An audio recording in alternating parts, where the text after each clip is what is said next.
All right, good afternoon. Got to work yesterday and put last week's game to bed, and started on Tennessee yesterday afternoon. Guys had a great night of practice, rather. Like to, before I get started, congratulate R. Mason Thomas for being named the Bronco Nagurski Defensive Player of the Week.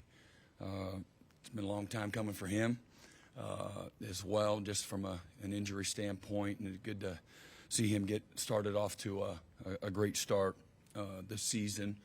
Also recognize Deion Burks. I think he's got these 22 catches that he's had through 3 games is the most ever in a start, first-time starter for us. So that's probably pretty good company if you look at the rest of the guys on that list. And then just want to I know it caught a little bit of news last night, Owen Heineke being awarded not by myself, but walk-ons chose to basically pay for his school this year. Really cool moment, and for them to match Danny's a gift of $50,000 to several of the walk-ons. Pretty cool thing by them to do that. I know that is certainly appreciated by all those freshmen.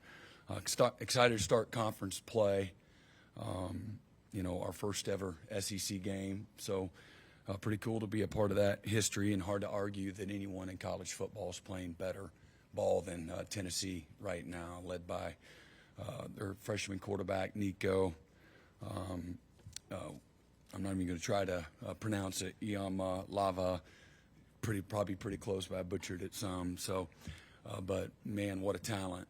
He's named the Citrus Bowl MVP in his first start against the University of Iowa last year, and he's fun to watch. Man, he's incredibly talented, strong arm, great runner. He's the things he's been able to do in just such a short amount of time. He's completing 72% of his passes, and just been fantastic. And he's got a great presence to him. Got a fantastic supporting cast and a great defense. They've outscored their opponents 191-13, which is the biggest differential in SEC history through a team's first 3 games. So they lead the nation in scoring and rank second in total offense. They've got great balance. They're averaging over 300 yards rushing and 300 yards passing. And then their defense is, just outstanding. And total defense, I think they're first or second in the country in total defense at just 160 yards a game. So, but everybody talks about the offense, but justifiably so. But the defense is playing every bit as dominant and has not given up a touchdown in 16 quarters. So,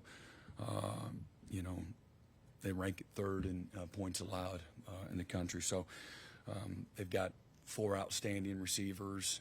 They probably could put up even more yardage in statistics individually if they played more than half the game. And they've got 4 receivers that have over 100 yards receiving as well. They've only punted twice this year, and so that's another challenge for our guys. And our guys will be looking forward to the challenge. And as I've said all along, you want to be challenged and you like to compete.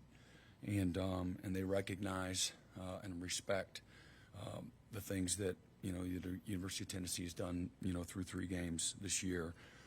Squirrel White is one of the best punt returners in the country. He's averaging over 20 yards a return, and he's a fantastic receiver. And then their running back, number 6, Sampson, is again very, very explosive as a running back for them. So they're really good.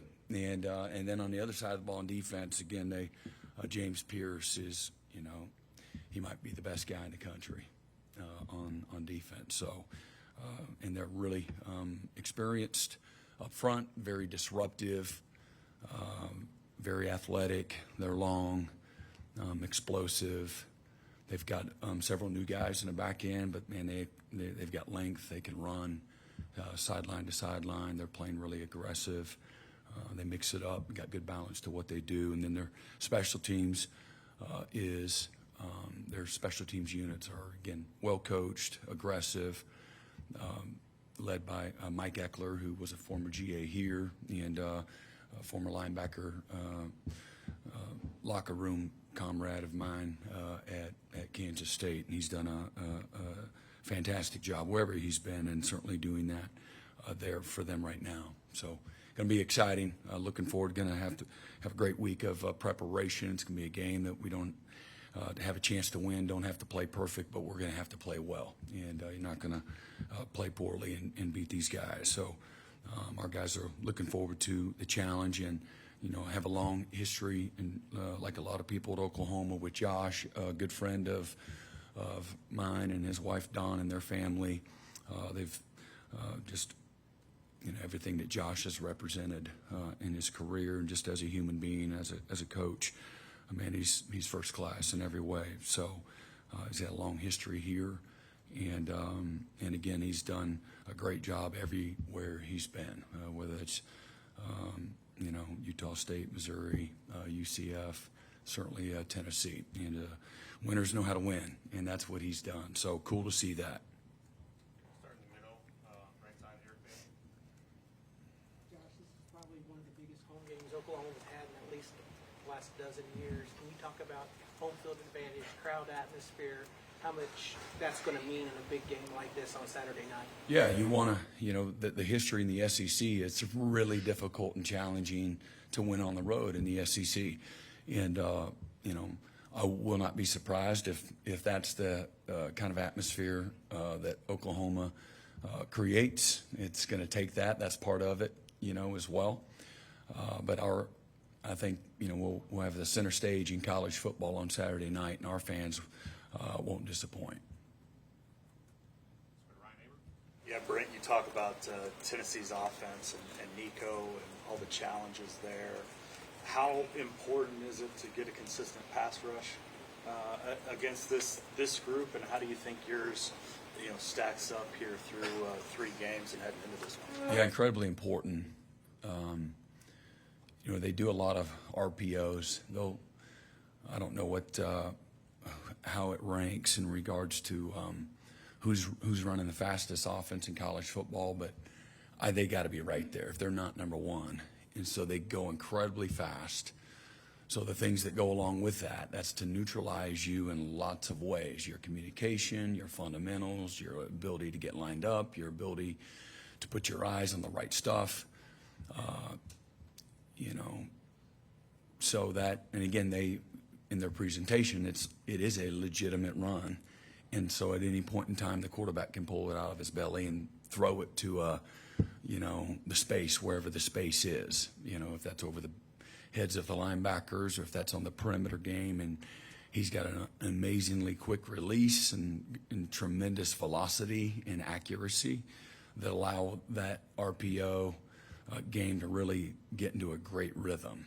And so if we can get them in definitive passing situations, again, they've got a veteran offensive line. We went after one of their starters in the transfer portal market, a great player for them, their left tackle.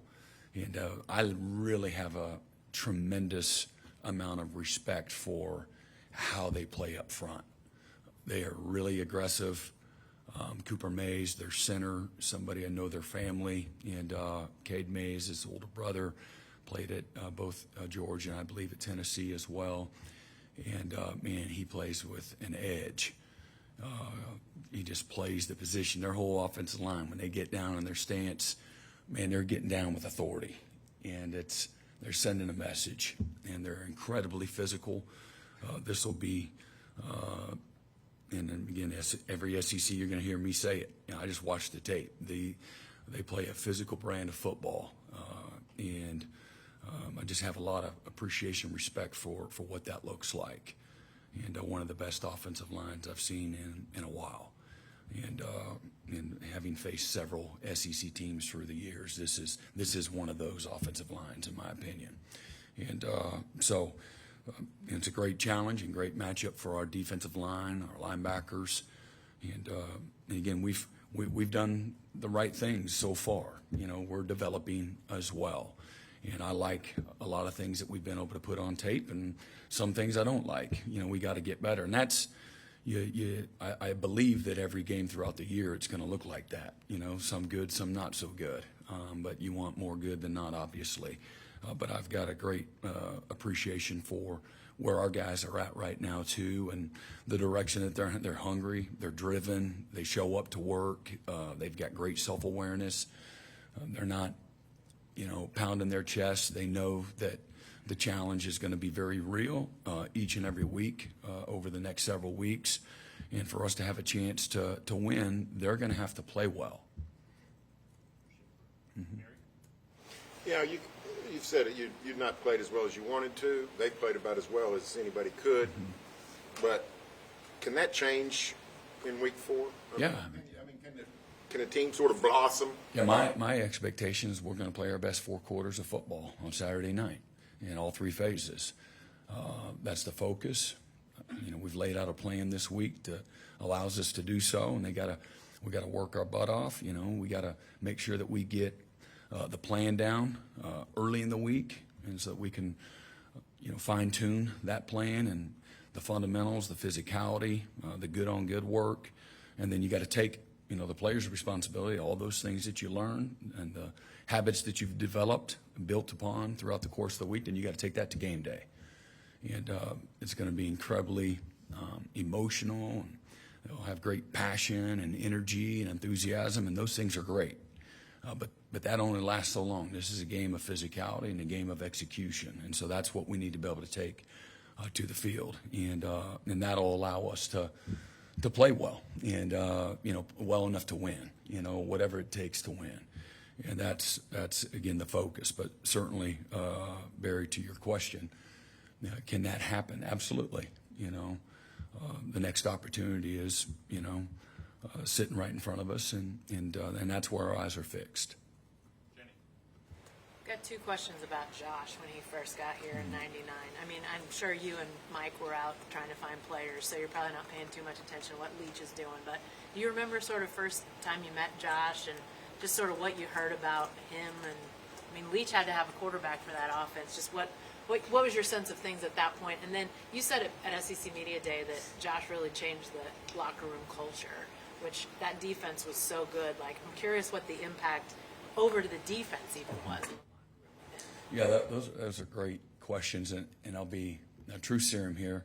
We wanted Akili Smith, Mike and I. We were only here for a couple of days, and we were at Kansas State, and we knew Mike recruited California, and Akili was coming out of whatever junior college, Mount Sac or somewhere, and he was the prototypical dude. I can't remember how big he was, but he was a big, strong, strapping dude that could spin it. He looked the part, could run, could pass, and we didn't know anything about Josh, but he was outside of the office windows. There's a quarterback. He's on a visit, and there was maybe 2 guys on a visit, and he was one of them. And he was outside we had an old turf field down there, and he was playing catch. And again, I'm saying this with incredible appreciation and respect for Josh. Couldn't have been more wrong. Don't judge a book by its cover. And he was skinny and just frail. And it was in the middle of winter, just kind of pasty. And the ball was coming on. It was southpaw. Probably hadn't played in, you know, a couple of months. And the ball was wobbly. Josh could occasionally do that. And we're like, that ain't it. And Leach, he didn't want to bring Akili Smith in on a visit. No, not interested. And so, lesson learned. But Josh, amazing, work ethic and humility. Same guy every day. Didn't try to be anybody that he wasn't. Incredible, again, humility, respect for his teammates. But he bridged, and I don't know what the culture was like before we got here, so it's not really fair for me to say that he changed it, other than there was some brokenness, And he brought people together. And he was able to relate to people regardless of what they come from. And that's a cool thing about a locker room, but sometimes it's not as easy to get it to mesh, everybody from all the different backgrounds and whatnot. But it was for him. And he led the way. Offense to defense is one of his best friends was Torrance Marshall, and is still to this day. And if you know Torrance, and he went to South Dade High School and South Miami, and of course Josh is from Aberdeen, and they couldn't come from two completely different environments. And to watch those guys pretty quickly bond and become friends and help the locker room, amongst others. There was plenty of guys that helped create a culture, but Josh led the way. And so he's always been a leader, and again, he's always had this innate ability to have great poise, great focus, but also have some fun. That competitive balance that allows you to be loose and confident and precise. Yeah, Brent, kind of going off that with Josh, it's been 10 years since he was the offensive coordinator here. I know that didn't end probably the way that anybody wanted it to. What do you think just his legacy is here at OU, and how do you think the reception will be for him with the fans when he comes back here on Saturday? Yeah, I mean, I know speaking from, coaches and again, also being a fan, I was a fan too. There can't be someone with a stronger legacy. He's a national championship coach, and timing's everything. And there was a period where Oklahoma hadn't had a winning season for I don't know how many years in a row was it? 5 straight years of not going to a bowl game, and the first year going 7-5, and then out of nowhere, to go 13-0 in several games within that year. Oklahoma was an underdog or again had to come from behind in those games where you really felt Sooner Magic was reignited, and he was a catalyst of that. And people won't forget that. And that's just, as we all know, man, that's one of the coolest things about college football. It brings so much joy. You reflect to so many moments that enriches your life because of those moments of success and winning and overcoming. We all feel like we were a part of that. And so both personally and then professionally. And then, again, make no mistake, Oklahoma fans are going to see Coach Heupel, take a loss on Saturday night. And there will be nobody that, feels bad if they don't do well. We know that. But people pull for people, and I think this is one of those times that you put the logo aside and he's got an amazing legacy at this university. And again, sometimes God, his way's the right way, even though we don't understand it, and we make a hard right-hand turn, and he's got something better for you. And that's exactly what happened, for Josh and his family. Brent, Jackson, 3 of his first 4 starts, been really tight football games. Same with Provo as well. How important is that, the development of a young quarterback to be in those situations? And what have you guys learned about how he handles that pressure? Yeah, poised under pressure. He's handled everything, perfectly, how I look at it, because we won every time. And I say that doesn't mean that there's not moments, again, lots of moments that you learn from. Even like last week, I had an amazing first half, great rhythm. We come out for first drive of the second half. I think it's 13 plays. We had to settle for a field goal, a lot of good in there. I think we start the next drive. It starts up pretty good, and then we have the drive. We have kind of back-to-back drives where we had lots of different little breakdowns. But on first and 10, he gets the drive started and throws quick, and it's going to be 2nd and 6, 2nd and 7, and we had our tackle was not lined up on the line of scrimmage. And now it goes to 1st and 15, and then we have a protection breakdown. We got a freshman running back, and we get a free hitter on the quarterback. He actually breaks the tackle, and got to learn as a young quarterback that happens, and he saw a guy, but he throws it in the middle, and Dion was initially open, and he tries to throw it to him after he breaks the tackle, and the backer slid right underneath, the route and takes it in and scores. So that's a learning opportunity for him. Fortunately, we were able to still win the game, and that was to me, not the first mistake that he's made. He's in a long line of guys that have, coaches and players that have made mistakes through 3 games. But the first, oh, golly, no, don't do that, And, all right, come here, because you got to go back out there. And you get your arm around him and, hey, man, don't throw it late over the middle. That one in there, you throw the ball away, you just run the ball. And I loved how he responded. And, did a great job, obviously. In the fourth quarter, we scored 10 points. He does a good job of bam, bam, bam, doing a lot of things right, putting it behind him, learning from it. And just there's growth in that. And that's how you get better. You want to do it through success and victory. But as we know, young players, they don't have this depth of experience and been there, done that. And so you want to try to help them. We got to do a good job of helping. That's our responsibility as a staff, is to identify how you can help. If that's protections, if that's play calls, it's how you're setting things up. Players got to go play. Players got to execute. Players got to play fast and sure of themselves. They got to be the confidence and the precision and the aggressiveness comes through their preparation. But we got to do a good job of always helping them, being conscious of what's going on in the flow of a game and make the adjustments along the way. And we could have helped him there in that situation, that particular play, that drive.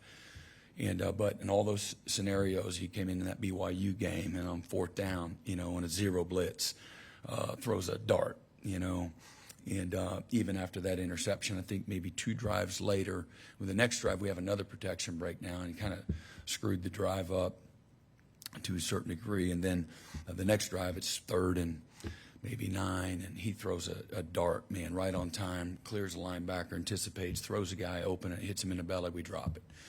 And so that's when you're like, all right, he's doing all right. And so anyway, that'll be how he improves and gets better is through some of those valleys of a game, that are going to definitely happen. But he's handled adversity well. You mentioned it. We've had a lot of scenarios that maybe sometimes you don't have in the first few games that I think we'll be able to look back and rely on, if that's 4-minute, if that's 2-minute, if that's how to start fast, in both the first half and both the second half, if that's how to overcome maybe a disaster drive. And now let's go win this thing. Let's go put this thing out of reach. And he did that. And so there's lots of those moments, particularly in the last couple of games, that we'll be able to rely on, later in the season and pull from. Josh has become his own offensive coordinator. I know he comes from a certain offensive tree.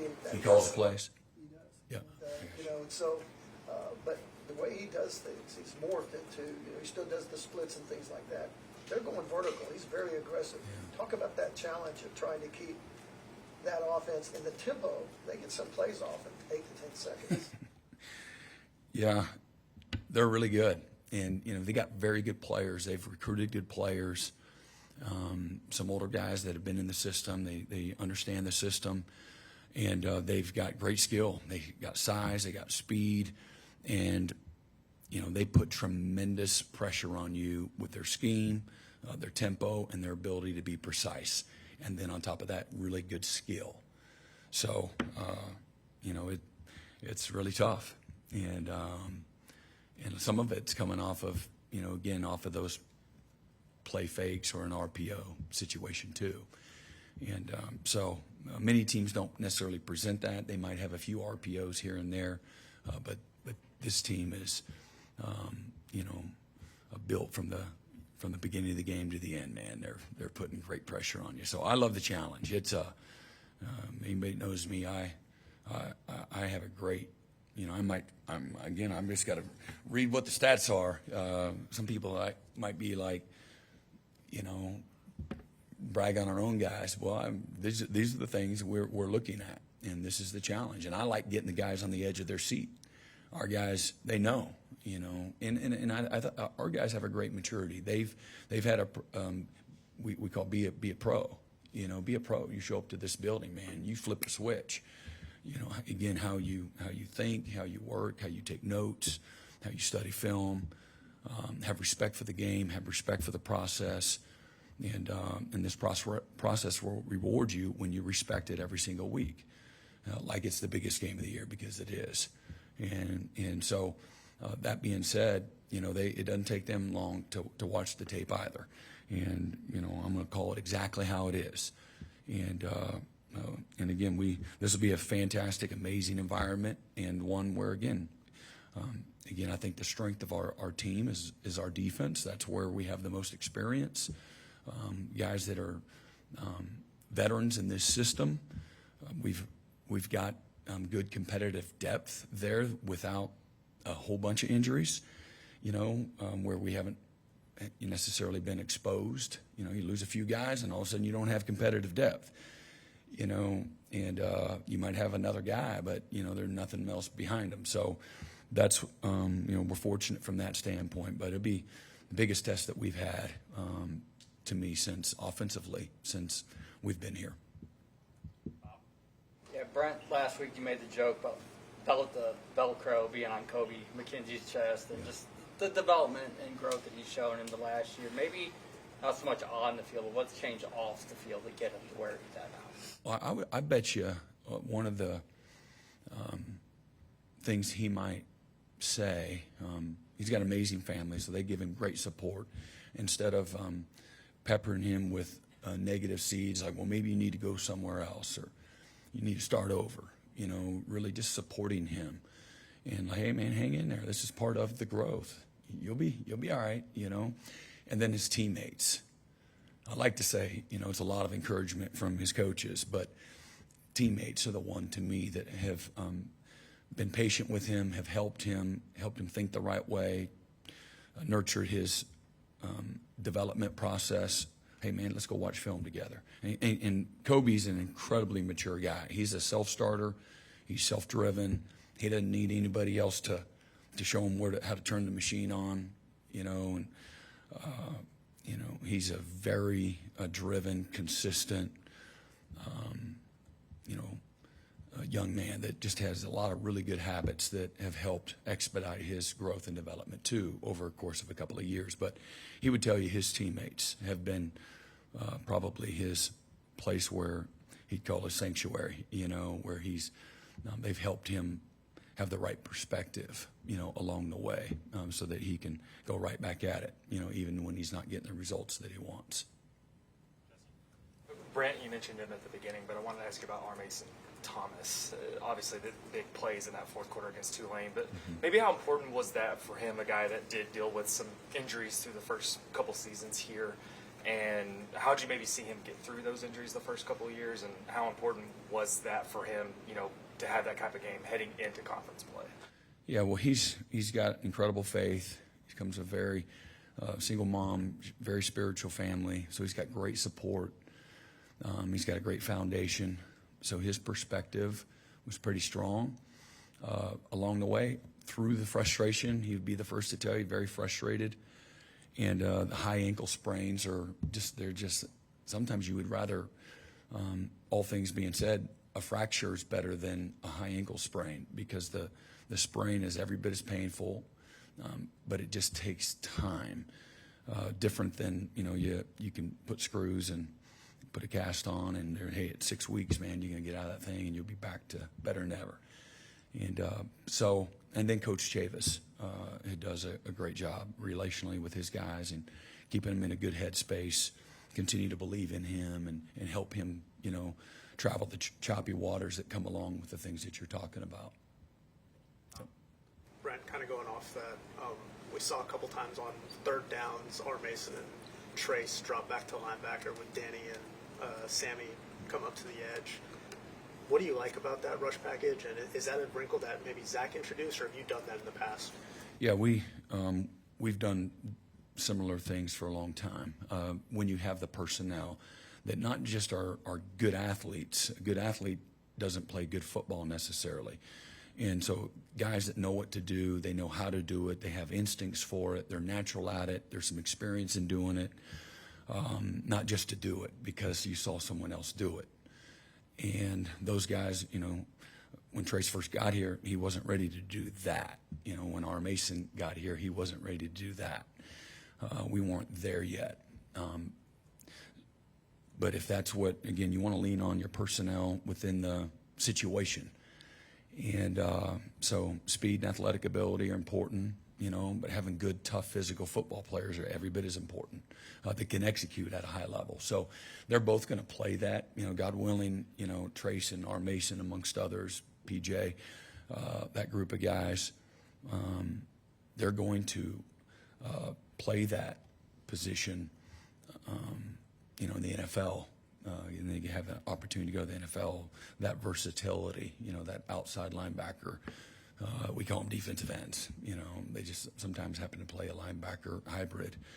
But, you know, when we recruit guys, we like guys that are that have, you know, that type of skill set. But you got to be able to set edges. You're going to go against guys like we're going to play this weekend, and you got to be able to hold up. And those guys have shown the ability to do that at a high level. So, but that's a fun thing to do when you got guys that can be really good at it. And that's where we're at, you know, from that standpoint. Really like their progression and the things that, you know, the coaches are doing with those guys.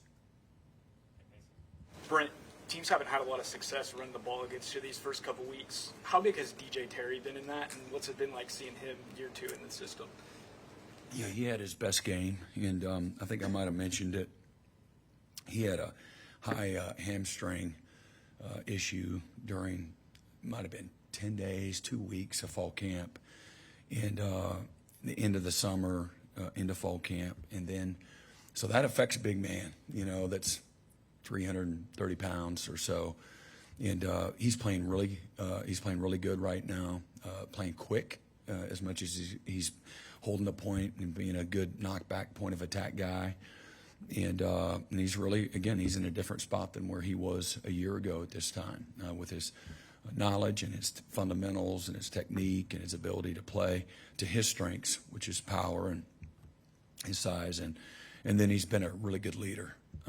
He's had a fantastic attitude. Again, loves to work, and so that group of guys have really transformed, and he's been a big part of that transformation there. But really proud of, you know, his work and where he's at right now, the level he's playing. Brent, a couple of quick things. With them playing, I mean, they are crazy fast. You had a couple of late play calls in defensively. How big a strength? What all goes into getting ready for that type of tempo with that in mind? Yeah. And the other thing is just what are you expecting offensively? You've got Hickman, Nick, and Andrell, three kind of talented guys. My saving grace on the injury front now. I can't get anything right. I'm just trying to, you know. Anyway, I think that report comes out tomorrow, so everybody will have equal access to that, and it not even going to come across my desk. I'll go to practice, and whoever is out there, that's who will be there. So you guys will, and every day I think there's a new report out each day. So save everybody the time and frustration and everything else. What all goes into I mean, getting that their call in? availability, I mean, you know. So, you know, might sound like an excuse, but continuity, consistency, confidence comes from having a set group of guys. Maybe where you look at linebacker where we were a year ago, we were certainly better than year one, where we only had three guys that could go out there and play. Year two, we had, all of our backups were freshmen, and they played like freshmen. They played like this, you know. And you mentioned Kobe, and Kobe could not go out and play. You know, he and Kip could not play winning football for us. And same thing when guys aren't practicing. It's hard to play winning football unless you have this depth of experience. And there's a few of those guys that you mentioned that do have experience, not as much here Some of them do here, some of them aren't. And so that plays a part. And you just kind of adjust every situation on its own. And we've had a lot of them. And is he available today? You know, I told you a week ago, I guess I'd been a week, the week prior, you know, one day, Petway, all of a sudden he was out. He's like, where is he? Well, you know, he hurt his knee and fell on it, and he's had some history of it, so we took him to get an imaging. And then the next day he's a little bit gimpy, but next thing you know, he's available for the game. He's full speed, you know. And for me, I'm a linebacker coach. I'm pretty practical. I'm like, I don't get that, you know. But you get anyway. It doesn't have anything to do with Jacquez. It was a precautionary thing, and I'm all about that. But and then your other question. Well, it was just about what all goes into getting that play call in. Yeah, so welcome to the life of a defensive coordinator. So how many did you count the other day? I don't know. I just know we didn't have any busts from a late call, and so that's a win. But it's just so much faster. Yeah, I'm only snickering because we literally we live and die in that world. I try to every once in a while I'll get out of there and I'll go in the offensive room so I don't have to live there anymore. That's very peaceful to live in that space. If I could be reborn again, I would 100% come back as an offensive coach. Respectfully. So, but it's managing that it's everything. Because, you know, at the end of the day, if you can get lined up, if you can play with great fundamentals, great pad level, if you can be physical as a result of that, be confident as a result of that, then, you know, you have a chance to win. And if you can't, it's not a matter of winning. It's a matter of how bad are you going to lose. And so that's everything. I think defenses, top to bottom, have been better than they've ever been in handling that. But this is the stiffest challenge that we'll have. And there'll be several other teams that play with tempo throughout the year. But this will be the strongest one up to this point in time and one of the hardest in all of college football. A lot goes into it. And so you try to emulate it, simulate it. Our offense does some tempo. You try to do some things structurally, how you practice, that can emulate that tempo and that sense of urgency, and you don't have long to get a call and line up and execute and get your eyes in the right place, make the right adjustments off of the call that you got based on, defense is trained reaction. You have to react to the offense, not the other way around. And so there's always those things that happen post-communication from the sideline. One last question. Yeah, Brent, your offensive coaches may disagree with your assessment here when I ask this question. They've scuffled through some injury problems, obviously. But it's been tough for the offense to sustain drives. It's been also tough for the offense to have big plays in the running game and the passing game. You've talked a lot about Tennessee and how good they are, how talented they are at offense and defense. Is there an urgency? Is there an added urgency this week to sustain drives, to hit a big play, to get somebody free in the run game or anything beyond what you've already first three games? I don't know what the level would be, but we've been talking about that since back in early spring. And the ability to create explosive plays is, has got to be one of the most important things that you do from an offensive standpoint. To put pressure and stress on the defense, you have to be able to attack them vertically. Play design's a part of that. Players are a part of that because you got to make plays. There's presentations to create those things, but that can also add to that. And so everything that adds puts it, and you put it all together, that it's all really important. In the run game, we had some good runs, and the exact same thing the players heard is, man, that's got to, that 6-yard run should be a 25-yard run. That 15-yard run should be a 40+ or house call. And we haven't been there. And we're a little closer. We got to make people miss on that third level. That's what good players do. You got to make plays, and we got good players, and sometimes they make a good play too. So I think you would be negligent to discount the defense making a good play in space. But the ability to make people miss, run through trash, make something happen, and when you play, on game day, again, sometimes the margin for error is bigger than others, and but that's if you can't create explosive plays, you're allowing the defense to just keep creeping closer and closer and closer and making everything harder. So we got to be able to establish the run with a more explosive, persistent mindset to create opportunities in the passing game. And the more successful you are in running, it's going to make things a little easier in the pass game. And we haven't had much margin for error. Everything seems to be a little bit harder than you want it to be, and there's issues everywhere. Yes, yes, yes, yes, and it starts with us as coaches. That's where it all begins. Helping them be successful, both in protections and play calls and in regards to the route combinations, and certainly in the run game. Your presentation is a real thing. And then again, you have to be mindful too, where you have some young players where you're not putting too much on them, so where's that balance?